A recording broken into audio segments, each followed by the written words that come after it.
afternoon. Well, it's still morning. It's 11:49. So right now I'm just starting my day. I'm gonna head to go meet up with a friend, talk about a job opportunity. Yay! And then I'm gonna go to my best friend's house, which is like about 45 minutes away, so we can go out to eat and all that fun stuff. So I'm going to vlog more today than I have because I realized that when I had like a 7-minute video for one day, that edited down to like 4 minutes. So yeah, I'll take you guys along for sure this time. I'm still recording on my phone because the GoPro just, it's me, I'm just lazy. But I think I'm gonna make Jose go buy me a vlogging camera. So we'll see how that goes. So I'll see you guys when I get to Starbucks. So I didn't get to vlog too much today, and I'm driving right now because my friend's more private, and I don't want to put like her and her family on camera, so I didn't want to like, you know, pull out my video and start recording. But today was pretty eventful. I met with a friend of mine about a business and job opportunity, so it might be something that I'll look into, something that, you know, interests me to start my own business and kind of work for myself. Then I drove about 45 minutes away to my best friend's house, spent some time with her family, and then we went out to lunch and then came back and spent some more time with her and her kids and her husband. They're more like family to me than just friends, so we're pretty close. So we just hung out, me and her husband talking about wrestling. He thinks it's so cool that I know about wrestling. I grew up watching wrestling because my dad was really into wrestling. So that's why, you know, I know so much about it. It was pretty cool to, you know, we were watching some of like the old segments. And so I got to see like, you know, old wrestlers that I remember watching all the time and stuff. Pretty cool. I'm driving, so that's why I'm not looking at the camera or anything. I'm paying attention to the road. So hopefully this works pretty good and you guys can hear me pretty good. I actually like the angle, so I think I'm going to start vlogging in the car a lot more. I'm going to pick up my niece right now on my way home. She lives about 20 minutes or 15 minutes away from me. So I'm going to pick her up. You guys will probably see her in the back seat in a bit. I'm still about a good 30 minutes from home. We ate some Mexican food. It was so good. I love that place. It's called Al Jardín in Turlock. If anybody ever wants to go there, their rice and their beans and everything is so good. I had a torta. I'll insert the clip right here of what we had to eat. That right there is pretty much all I recorded while with her, just because, like I said, she's more of a private person. Video tonight for tomorrow, and then this video is going to come out on Saturday. And then Saturday we're planning to go to San Francisco again or somewhere else. We'll see. Saturday's video will be Sunday. I planned for me and Jose to do some sit-down videos and like maybe, I don't know, like some Q&A questions and like tags. We'll probably do some tags, see how that works out. I also still have to film the 99-cent store only haul. I was gonna do it last night, but I was so tired because when I had school. I'm not used to doing anything during the day. Which, speaking of school, I freaking absolutely loved it. I'm so excited for it. I'm like so blessed that I found this opportunity for myself to, you know, to just better myself, because I do want a career. And I went to school for cosmetology, but I do not like cosmetology. I do not like hair. I don't want to work in the makeup industry. I love makeup and I love doing my makeup. I don't love doing anybody else's makeup. Like, I enjoy doing my best friend's makeup, but doing other people's makeup for a living is not something that is like my life calling. I've always wanted to be like office administration and things like that.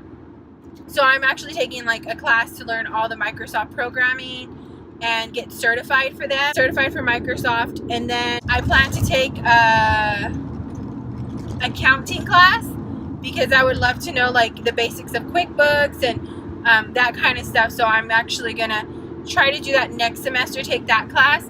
And I would also like to, after that, go a little farther with more schooling and learn Spanish. I think it's so fundamental, and I posted a post about this on Facebook, like, because most jobs require us to know Spanish, but I know it's needed and it's good to know, so I just feel like, why not learn Spanish now? I might actually see next semester if I can take Spanish alongside an accounting class, because I just really think that's something that is really good for me. Those are kind of like my life goals right now, is to educate myself so I can become a working woman and get a job that I really like, and something that, you know, is beneficial to me, that's, you know, in a company that I can grow in and so forth. I'm not really wanting to get a job at just any place. I did do an interview for a position that I really, really want, and more because, oh my gosh, this car has like a large piece of something hanging off of it, swinging. So anyway, so as I was saying, you know, I'm just really excited that, you know, I'm doing this, and for so many years I've just been a stay-at-home wife and did kind of like side hustles, like, you know, I was a couponer for so long. I sold my stockpile and I sold coupon insert, and then, you know, once that kind of died out and the money wasn't there anymore, I stopped doing that, which I absolutely love that, and I will tell everybody I made so much money doing that. There were times, it wasn't every week, but there were times I was making almost $3,000 a week, and it wasn't like every single week of the month or anything, but there was times that I did. Those days were crazy. Like my car, I mean, people who know me know my car, how big it is. I used to lay down all the seats, and no lie, my car would be stacked to the rim, I cuss a lot. My car would be stacked to like the ceiling up here. I had to put my seat up as close as I can, full of newspapers. It was crazy. I would have to go through like, oh, I don't even know, sometimes like 600-700 not papers, because I would get like 700 for myself. I don't even know how many, but I think there was over like, there was that, bundles, there was probably at one point I would have to sell inserts out of like 1,000 bundles. It was about 1,000, no, not 1,000 bundles. It was about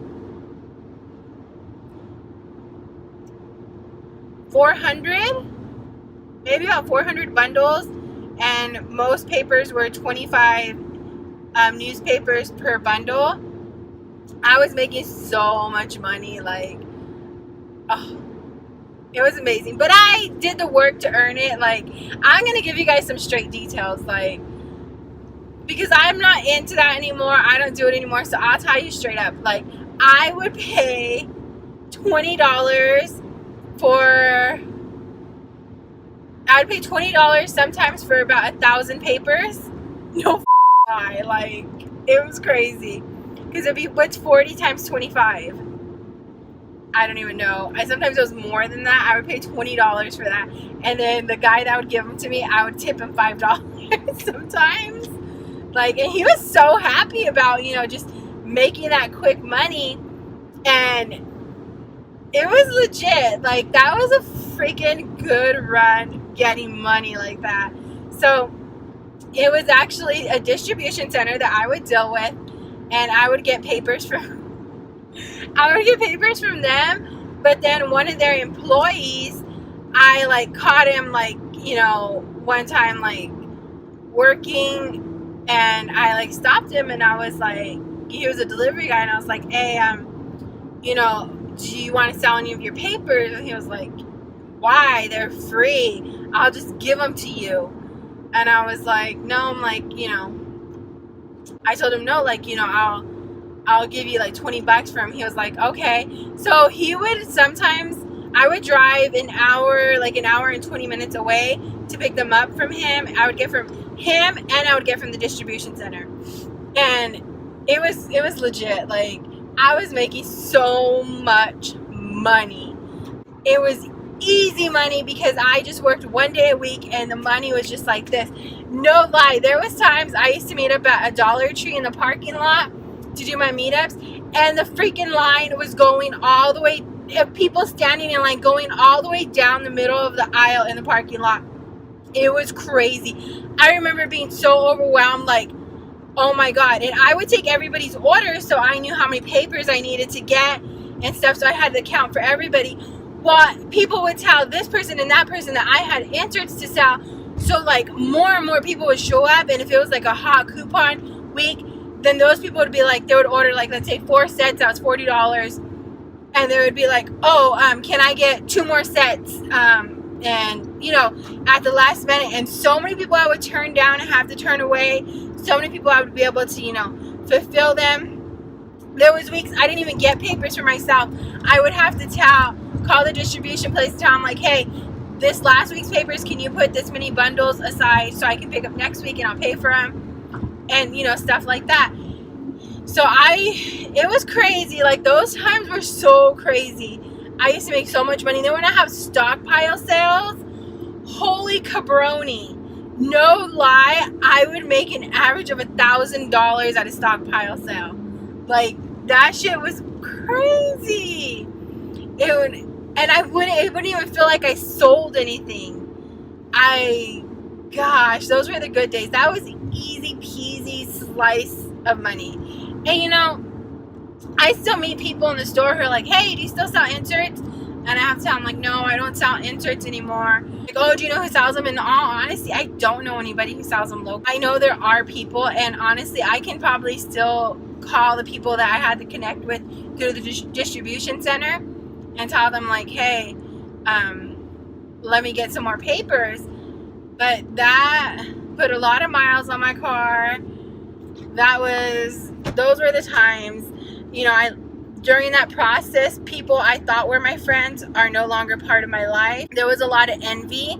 There was a lot of people that I know faked the funk to be nice to me. There was some hella cool people that I met doing it. You know, I'm still talk to them. You know, there's a lady, I'm still friends with her. Like, we don't talk like every day on the phone, but I know I can consider her a friend.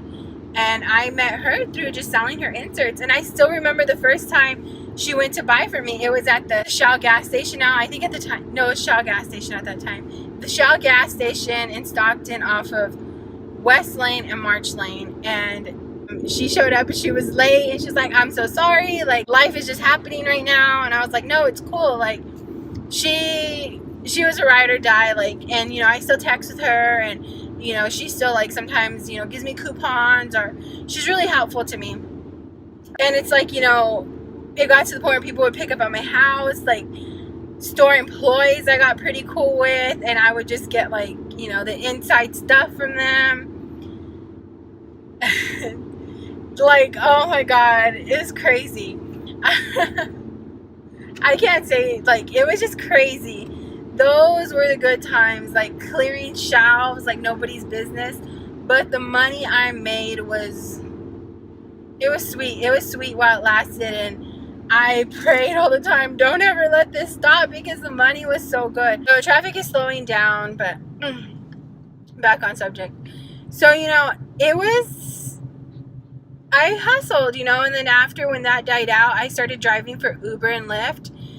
And I made decent money doing it. I would drive to San Francisco and drive there. And I enjoyed it while it lasted, but the money wasn't as good. And once again, I put more miles on my car. There were times I was sleeping in my car out there, and my husband would be like, why are you doing that? Don't do it. You know, if you're that tired, that's fine. But he wasn't a fan of it. I honestly didn't enjoy it. And it wasn't for me. Like, I enjoyed that. I didn't even make as much money as doing that as I did as I did selling inserts.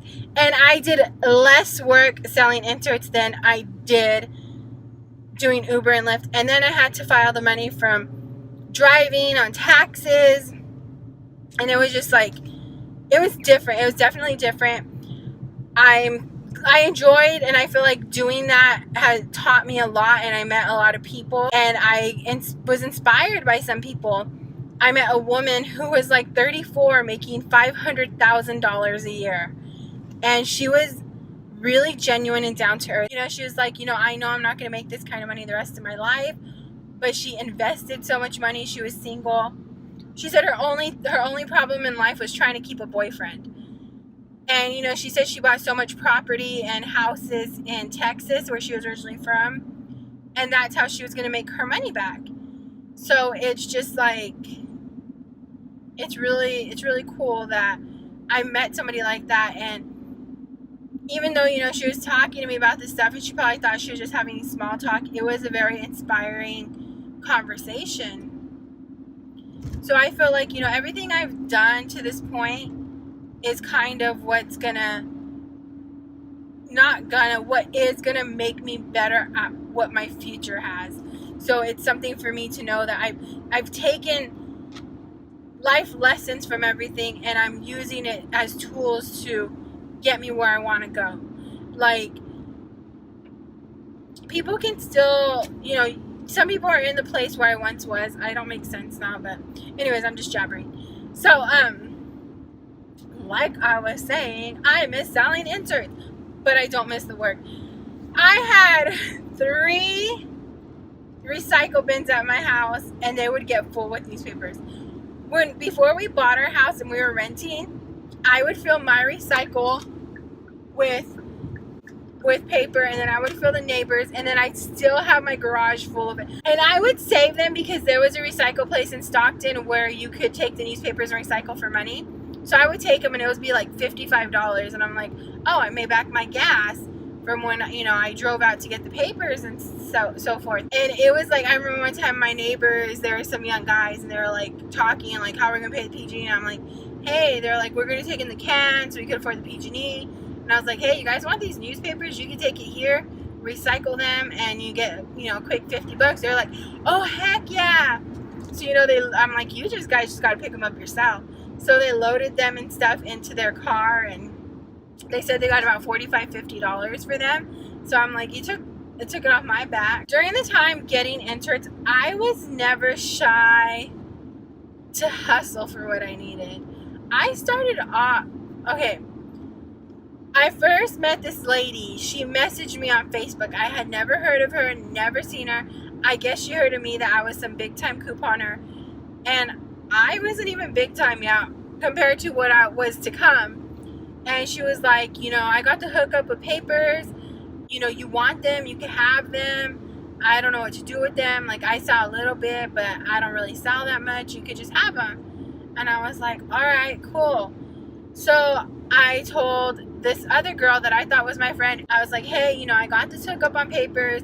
It's going to be too much for me to, you know, flip the papers and sell them. You want to go in on the business with me?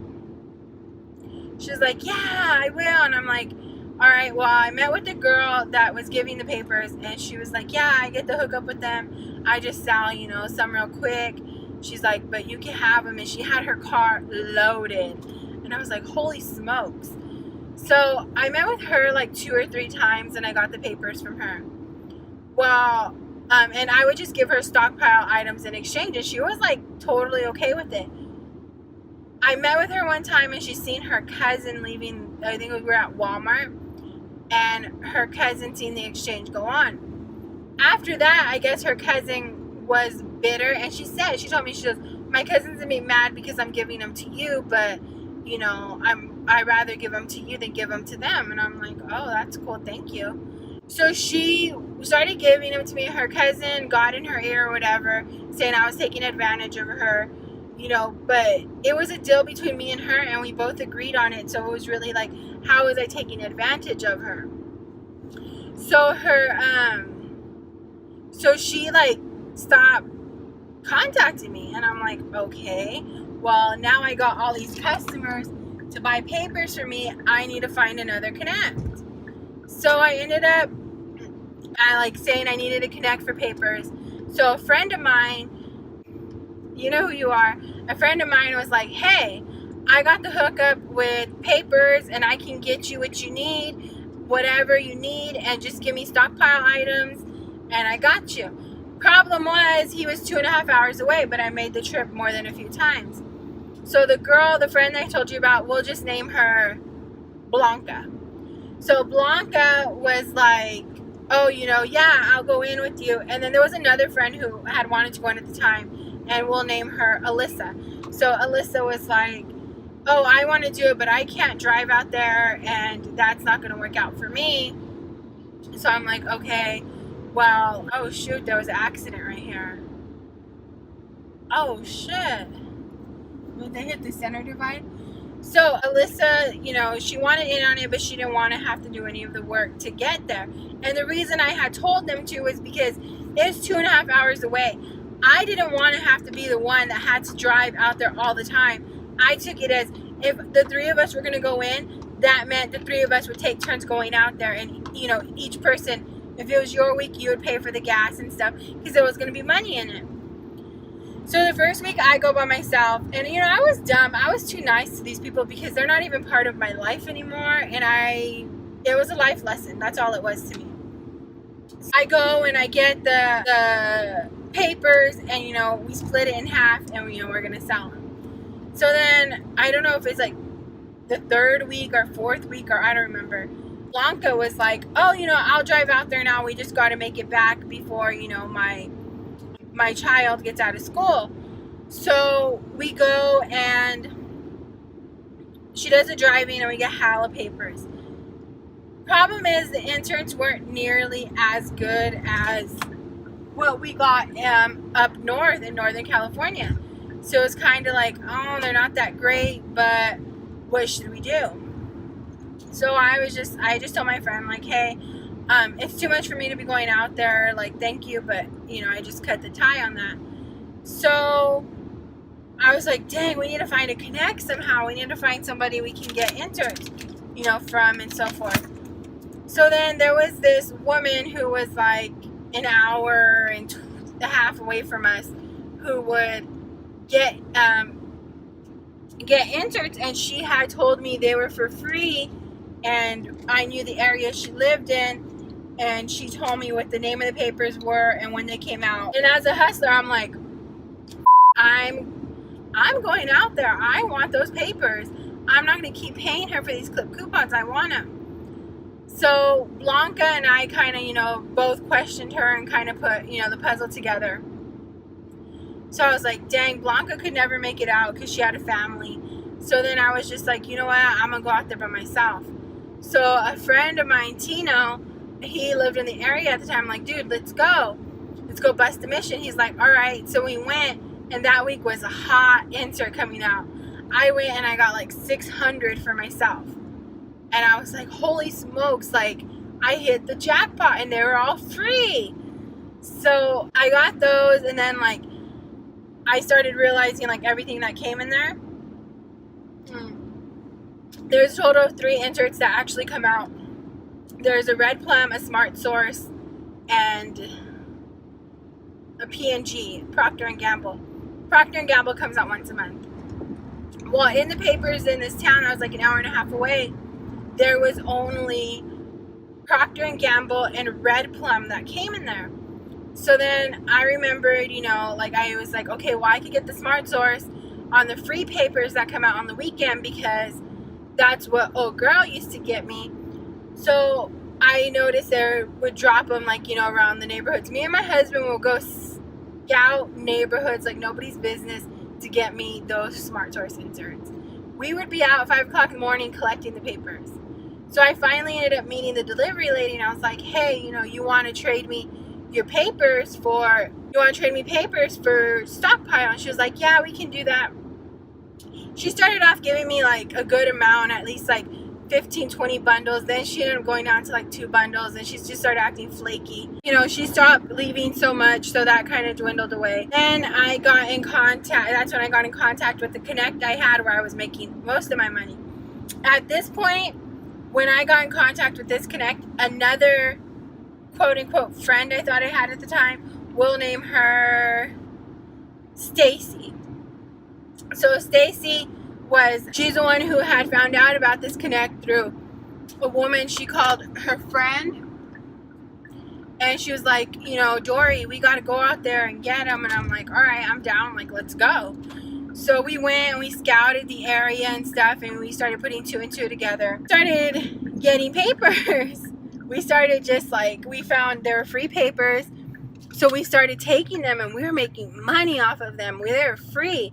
We were making money off of them.